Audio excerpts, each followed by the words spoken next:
Good afternoon. Thank you, Thierry, for inviting me, and thank you also for dedicating a full session to the IMEC. IMEC, the India, Middle East, Europe Economic Corridor. I am Gérard Mestrallet. I am the special envoy of the French President, Emmanuel Macron, for the IMEC. I'm not a diplomat. I have an industrial business background. I've been for more than 20 years CEO of companies like Suez, GDF Suez, NG, involved in the energy and the environment. We have a small panel, small by the size, but thanks to my colleagues, very high level. My colleagues are Anurag, Varma, and Gidon, Bromberg. Anurag is a senior vice president and head of public affairs and business development for Adani, North America, part of India's largest infrastructure and logistic conglomerate. So in this capacity, Anurag shapes the company's partnerships and strategic growth in North America. And previously, he was a vice president, head of global government and public affairs of Infosys. And he is currently based in Washington. Thank you. Gidon Bromberg is a co-founder and co-director of EcoPeace Middle East. EcoPeace is a unique regional environmental peace-building organization founded in 1994, and this organization has been nominated in 2024 for the Nobel Peace Prize. Gidon has served as its co-director for 3 decades, an attorney by profession. He has been immersed in the environmental peace-building world for over 30 years and has written extensively on the relationship between issues and water in the Middle East peace. He has presented on 3 issues, these issues before the United States Security Council, United Nations Climate Summit, US Congress, and European Parliament. So I will start first by describing what is IMEC. IMEC has been created by an agreement, an MOU, signed in September 2023 in New Delhi on the sidelines of the G20. This agreement has been signed by 8 chiefs of states or chiefs of government, Mr. Modi for India, Mohammed bin Salman for Saudi Arabia, Mohammed bin Zayed for the Emirates, 4 signatories in Europe, President Macron, Chancellor Scholz for Germany, Prime Minister Meloni for Italy, and Mrs. von der Leyen for the European Union, which is a member as such, and also Joe Biden. So it is an economic and logistic corridor. It aims at developing and enhancing the connectivity between the 3 continents, India, Middle East, and Europe. IMEC will be one of the major infrastructure projects of the 21st century. The total cost has been evaluated around $500 billion, but we must be prudent. What is it physically? Physically, the corridor will transport goods by containers, so this will imply ships, ports, railways. It will also transport energy, electricity, green electricity, high voltage lines, green hydrogen. And by the way, after the discussions we have just seen in the previous panel, I would like to mention that IMEC will be the most important corridor for green hydrogen because it will connect the most important consuming zone and the most important producing zone. The producers of green hydrogen will be India, and perhaps you could mention later on the immense project of India in the production of green hydrogen. So India, Saudi Arabia, notably in NEOM, the Emirates, Oman, but also Egypt along the Suez Canal, but also Jordan. So this zone will produce very important quantities of green hydrogen, and Europe has decided to import massive quantities of green hydrogen, and therefore IMEC will be the link between them. In IMEC, there will be also, it will transport digital data with fiber optics. As you see on the map, there will be 3 legs. The first leg between India and the Arabic continent, on the southeast of the Arabic continent, will be a maritime leg. The second section between, say, Jebel Ali, for example, but it will not be the only one port in Dubai, and the exit port, Haifa, will be a terrestrial land leg going through Jordan and Israel. Jordan and Israel are not signatories states because they are not member of the G20, so they were not present in New Delhi, but they are explicitly mentioned in the decision, in the press release issued by the 8 chiefs of states. So there will be on this second leg trains, high voltage line, hydrogen pipes, and fiber optic cables. The third one is maritime from Haifa, which is so far the main exit port to the Mediterranean Sea. It will be maritime to Marseille for us, that we want to privilege as being the already today hub for digital data. It will become a hub for hydrogen with pipes going to the north and the north of Europe. But of course, there will be also other ports like Trieste in Italy. Italy is a member of the IMEC. Also Piraeus in Greece, but Greece is not a member of the IMEC. And Piraeus is owned by the Chinese. There are 3 geostrategic objectives which explains the presence of the United States. First, because the corridor stops in Europe. It does not cross over the Atlantic. Nevertheless, this project is strongly supported by the US. First, it is a way to implement the Abraham Accords in order to normalize the relationship between Israel and the Arab countries by creating a physical link.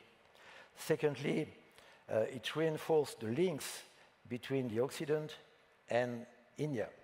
And this is very important for the US and for Europe to increase the relationship and the friendship between Europe and India. And the third objective is to create additional prosperity all along the corridor. So where are we today? First, it's important to mention that only 3 weeks after the signature in New Delhi, Hamas attacked Israel. It was the 7th of October. So, of course, for some countries, the priorities have changed in the Middle East, and that will be the case during the war in Gaza. So far, I am the only one special envoy. So it's not always easy to discuss with myself, but the people in charge of the IMEC, there are people in charge of the IMEC in all the other countries, but they are ministers, very high level, or national security advisors. And so the very important people who cannot allocate an important part of their time to IMEC. Therefore, there are lots of bilateral exchanges. For example, there is a trilateral diplomatic dialogue between India, UAE, and France, and IMEC is now at the agenda of this structure which was existing, and now IMEC is at the center. But there is so far no collective organization yet, but that's the project that we have to create a steering committee gathering all the Sherpas when they will be appointed. So we need clearly a governance body, and this governance body will gather the 8 representatives first, and then the 2 other countries that are mentioned in the agreement, plus, in our mind, Egypt and Oman.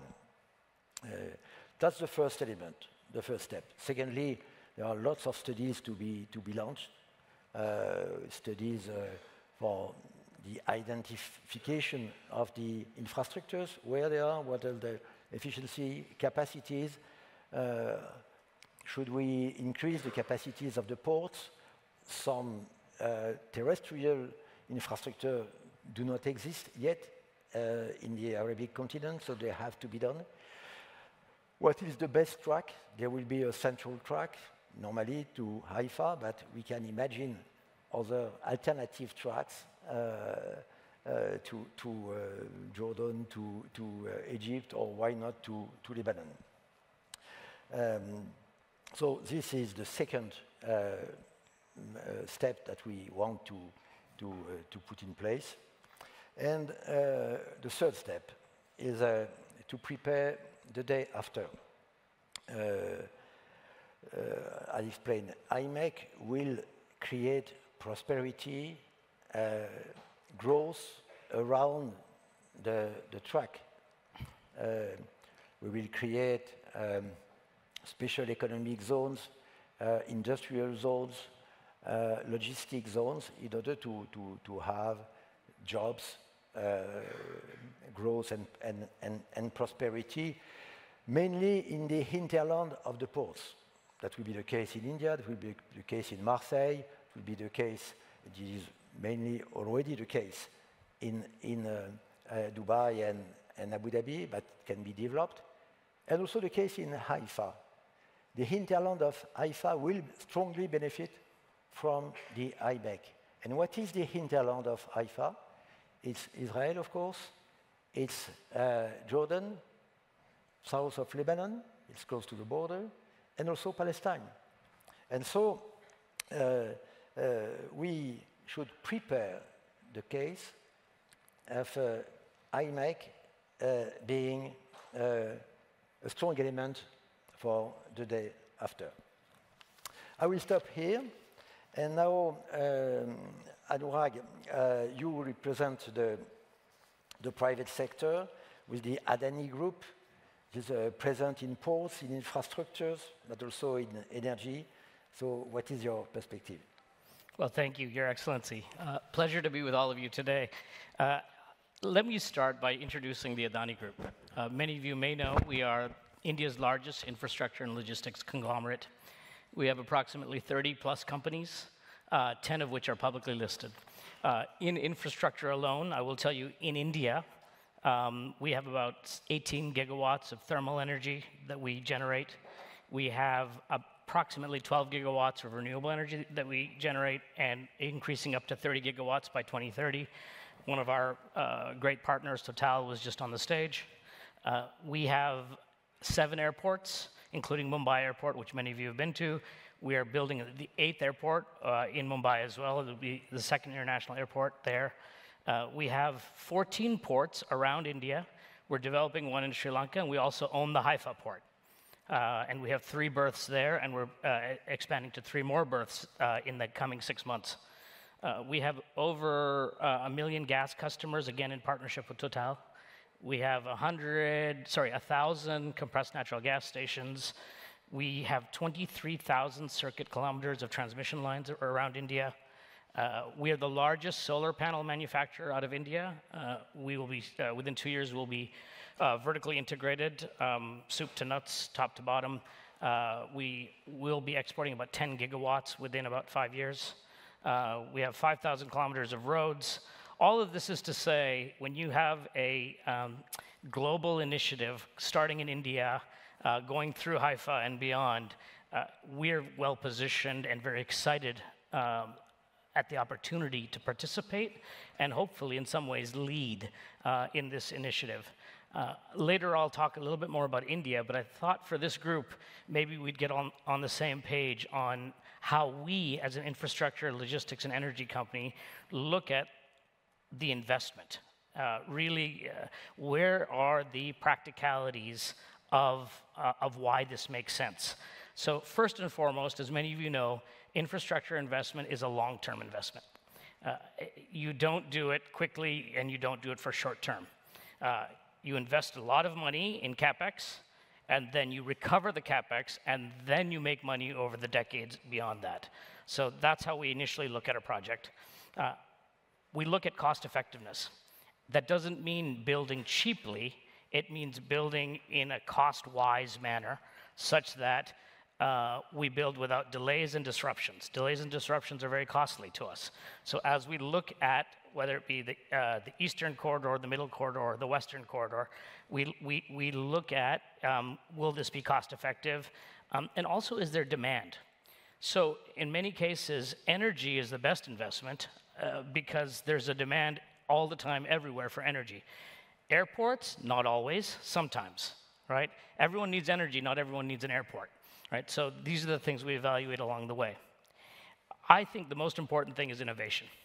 Why invest in infrastructure if what you're investing in isn't going to be better than what is already there? So we are looking at this infrastructure investment in terms of making it better, right? So it's not just supply chain resiliency and providing alternatives, right? It is, can we do it better? Do we have better security? Do we have cybersecurity? In India, for example, given all the investments I just told you about, one successful cyber attack would shut down a third of India in a minute. So cybersecurity is important. Digitization is important, right? That definitely affects operating costs, right? Then there's the intangibles, such as sustainability, right? Are we using renewable energy in the right way and in the most cost-effective way and deploying it in a manner that makes everyone better? The other thing is skills development. If you look at the entire corridor, there's a lot of opportunities to enhance the skills development in all of the affected countries. That just makes, that actually helps our long-term durability of the project, and it benefits all the countries along the way. And then at the end of the day, there's the B2C, right? The customers, the people consuming the energy, the consuming the gas, receiving the shipments.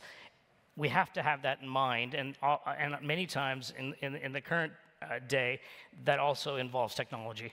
Are the customers getting what they need in terms of next generation technology?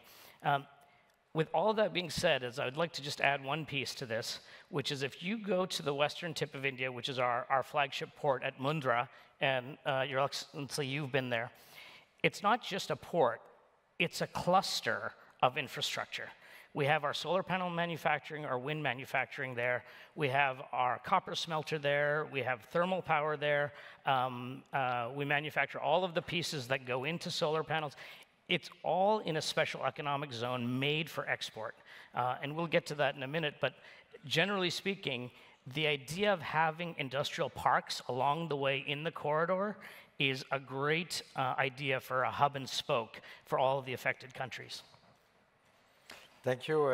Anurag, you described the fact that Adani will be a significant player and partner for the IMEC. You operate the major port in India. You also are the owner of the port of Haifa, so you are directly implicated in the project. But you're also an Indian group, and could you tell us what is the perspective for your country with IMEC?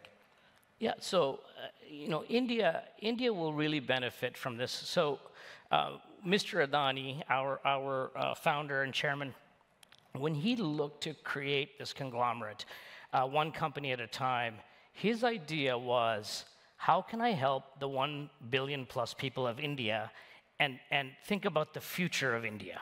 And that's a modernization of infrastructure and energy is where that thought process began. Fast forward many years, that's what we've been able to do in India. So the next step is India outwards. How can we promote trade and the mechanics of trade and energy and supply chain resiliency starting in India and going outwards? And when we look at that, probably the best example is, well, first of all, you should know India's largest trade partner is the EU. Second largest trade partner is the United States. So all of it points in that direction. Having said that, I think energy is the best example. So we have one of the largest renewable parks in the world.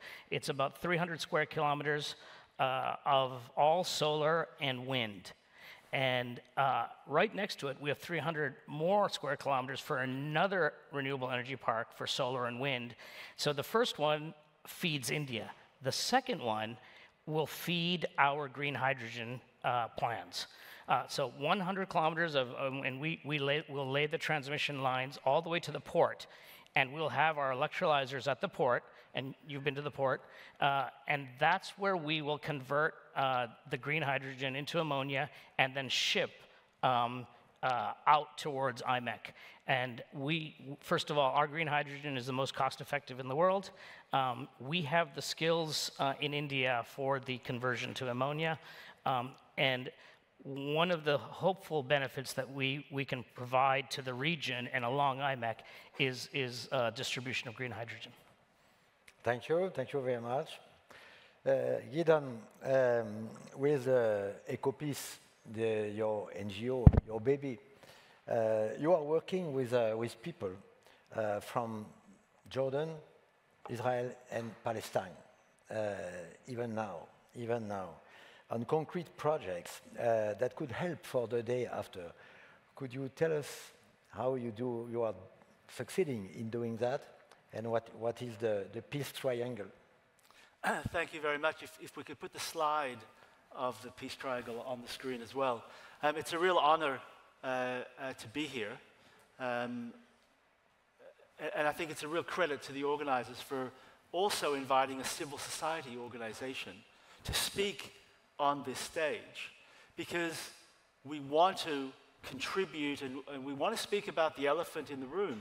And the elephant in the room in moving so many of the discussions that have been held today, and certainly in succeeding in IMEC, is seeing how we can help resolve the Israeli-Palestinian, the Israeli-Arab conflict. And IMEC can play a critical role in doing that. And we propose to do that as Israelis, Palestinians, and Jordanians, because that's what EcoPeace is. I have a Palestinian co-director in Ramallah, a Jordanian co-director in Amman, with 60 staff, 20 in Israel, 20 in Palestine, 20 in Jordan, focusing on how we can use the environment, but not only the environment, the economy and security in order to build peace. And hence the concept of the peace triangle is transformative, because it's coming and saying that Palestinians need to see how they can live with dignity in their own state. It's coming and saying that Israelis need to see how they can live in security in the Jewish state. And Jordanians need to see how they're going to live in prosperity with the rest of the region. And the peace triangle concept helps each of our people see the future. Unfortunately, our leaders at the present are not providing us with the vision of the day after that enables our peoples to see themselves living in dignity, security, and economic prosperity. IMEC, with the Peace Triangle edition, presents that opportunity, but not only in concept, but in real project. And we're proposing 3 catalytic projects. The 2 of them are not our ideas. They're part of the IMEC idea. They're part of other ideas. One, of course, as Gérard mentioned, is the railway. And the railway is already largely built from the Saudi border with the Emirates all the way to the Saudi border with Jordan. It's built there clearly. There's nothing on the Saudi-Jordan border. It's built to head to the Mediterranean. And we say extending that railway through Jordan to Haifa is brilliant, but it's not good enough. We need to see, and we propose, that Jordan be a hub. And as the enlarged map shows, a second line also going to Gaza, so that Gaza port, like Haifa port, can enjoy the type of prosperity that is envisioned for dignity for Israelis and Palestinians. And there, we welcome Adani to build the port, or the Saudis, or the Emiratis.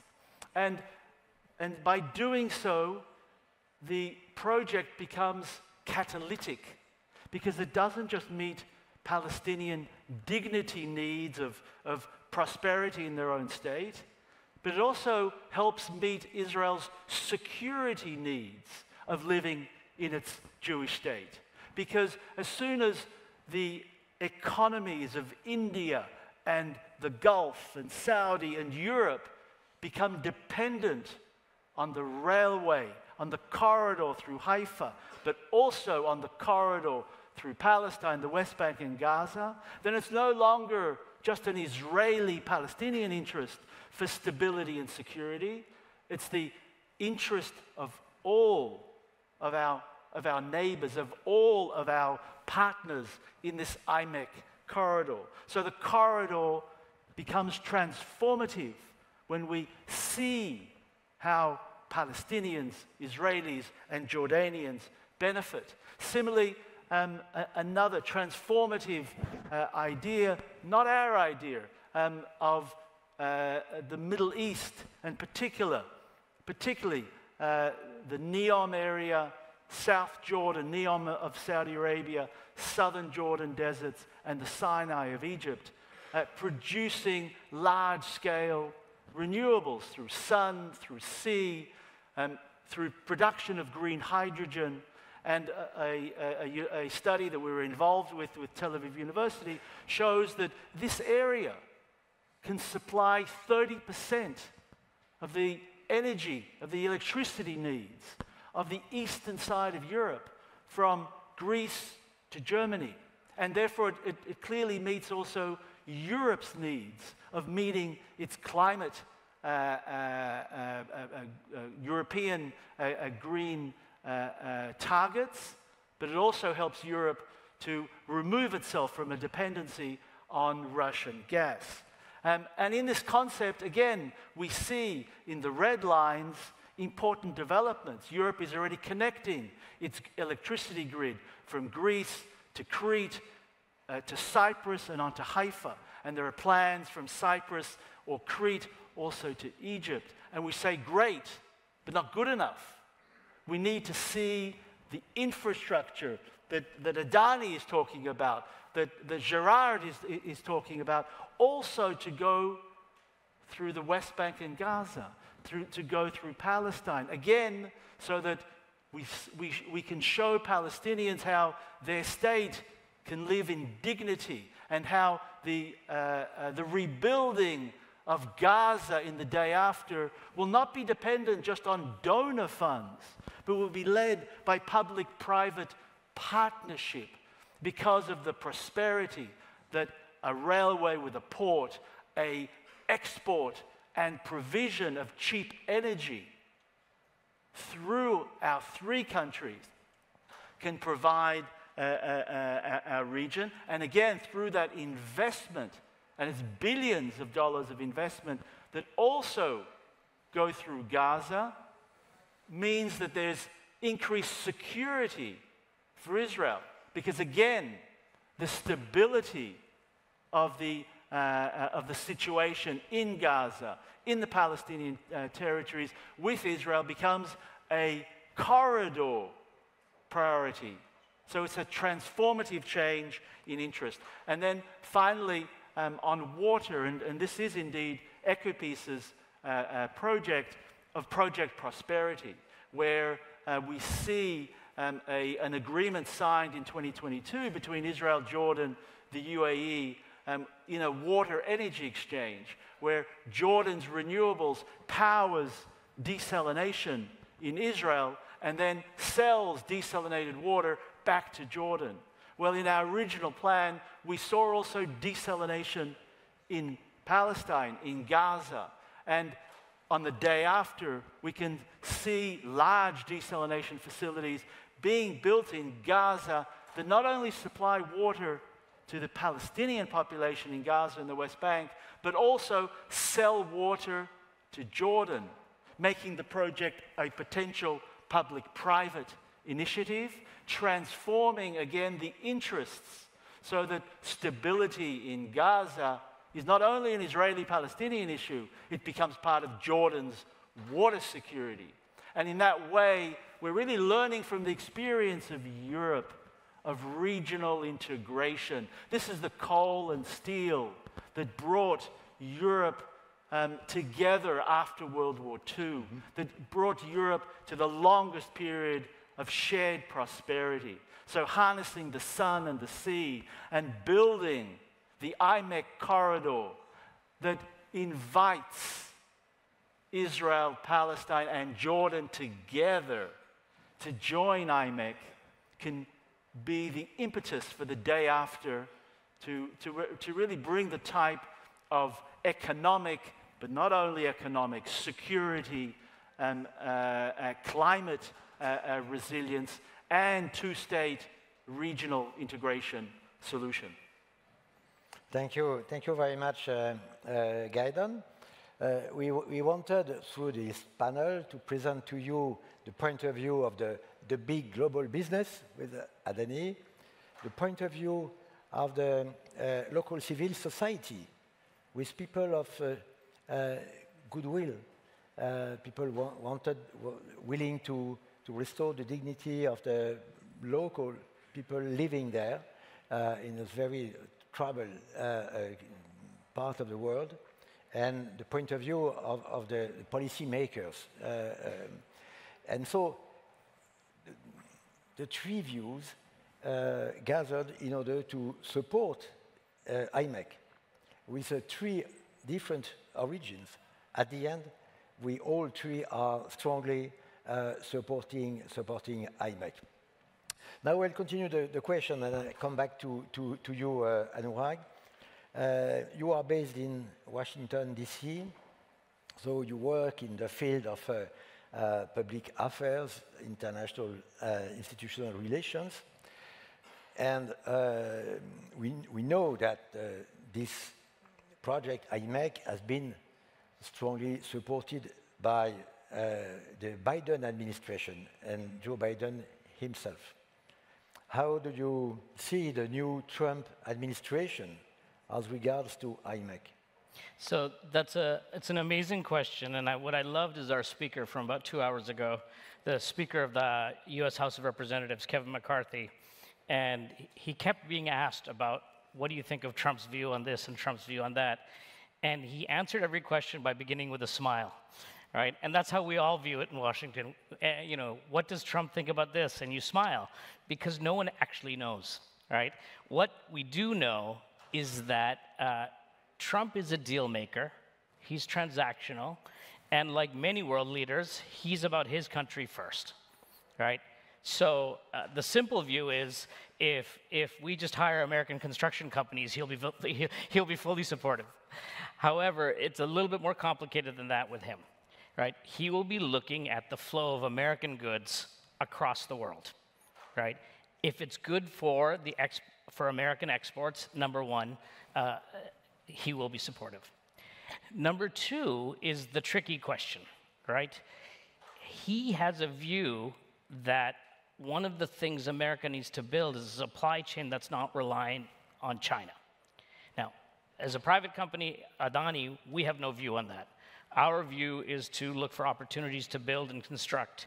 However, Mr. Trump has made it clear that he wants to diversify the supply chain away from China-only solutions. So many times people talk about the Belt and Road Initiative and such. What we're building through IMEC is an alternative supply chain to what already exists, right? And Mr. Trump will be supportive of something like that. So whereas a number of Biden administration priorities may fall aside, I really don't think IMEC will. I think he will absolutely see that it's in his global trade, falls squarely within his global trade objectives. Mm. We have been in Washington very recently after the elections, and we can confirm that what is in the air, in the atmosphere, as I would say, twofold. First, the idea to reinforce the links with India, diversify the supply chain. It's positive. And sometimes in the US, this project is presented as a competitor of the Belt and Road Initiative. We do not want to consider it as we are against no one. We are building something new, something positive, which will create value, create prosperity, and at the end, the market will decide.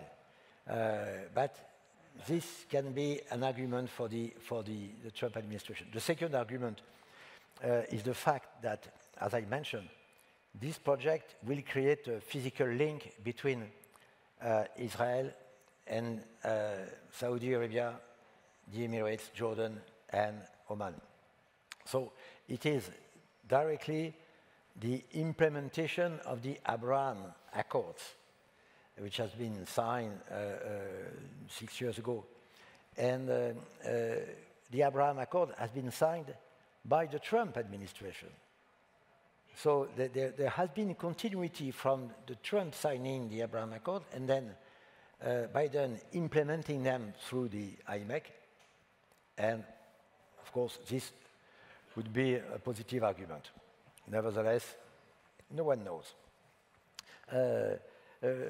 Gidon, I would like to ask you what is the political buy-in, which countries support so far the vision of IMEC as a key project for peace and for prosperity? So together with my Palestinian and Jordanian directors, and I'll show you a photo, oh, we've lost the screen. We've traveled, we've presented the vision of the Peace Triangle addition to IMEC in the White House under the Biden administration to the cabinet of Amos Hochstein. We've presented it to the cabinet of President van der Leyen of the European Union, to the foreign minister, to other DGs in Europe, to the German government, and in the initial response, a lot of interest, but clearly saying, well, okay, but we're not there yet. We're not at the day after. And we're coming and saying, well, to get to the day after, we need to build these alliances of the private sector, of civil society, of government leadership. The German government or German government funding has recently given us a grant to do a study on the export of renewables from the Middle East to Europe. And it's actually being done by an Emirati company here, Qamar Energy, a leading energy consultant. And we're invited and sponsored to present the results of that study in February in Brussels, before the head, again, before van der Leyen's cabinet, the new foreign ministry, the new DG Med. And we're extremely excited. We're going to be working, of course, with France in, again, how to utilize the studies that are being produced. A private foundation is funding a study on the large-scale desalination in Gaza that would be part of Jordan's water security. And the Italian government is supporting a delegation from EcoPeace together with Italian civil society to think together and to write policy papers in support of IMEC and in support of the role that IMEC can lead in the agenda. And maybe most significantly, we're seeing interest of G7 countries to perhaps incorporate IMEC and its potential for peace building within next year's G7 agenda. So we actually come with real hope. In our own governments, we've heard positive responses from all three at different stages, on different aspects.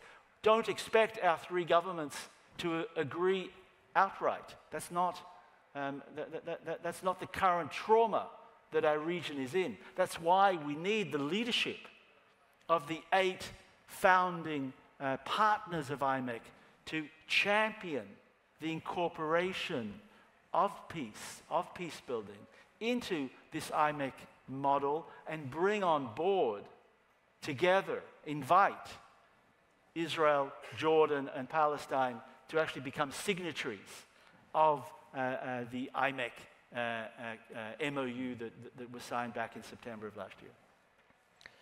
Thank you, Gidon. We have 2 minutes left. So, as a matter of conclusion, I would first like to add an element, which is the approach of the EU.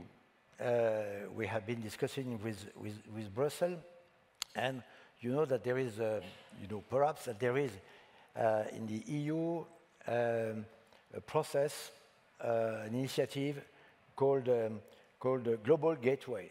Global Gateway aims at creating connectivity between EU as a whole and some friendly countries or friendly regions, and should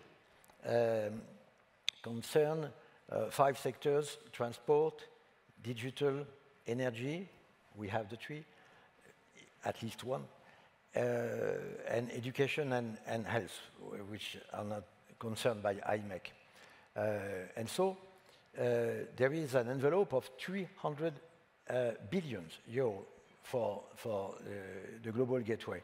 And the approach is to consider in the coming months Global Gateway, and therefore to have the full support of all the European Commission and all EU. That will be in the processes of the EU, which are really complex, a way to have them on board directly and completely. Having said that, we have now to conclude. I would say that you have heard a very interesting explanation of my colleagues. I consider that in the short term, IMEC should be a concept for the day after. And in the long run, IMEC should be one of the most important infrastructure project and connectivity project for the century. That's it. Thank you very much. Thank you. We are on.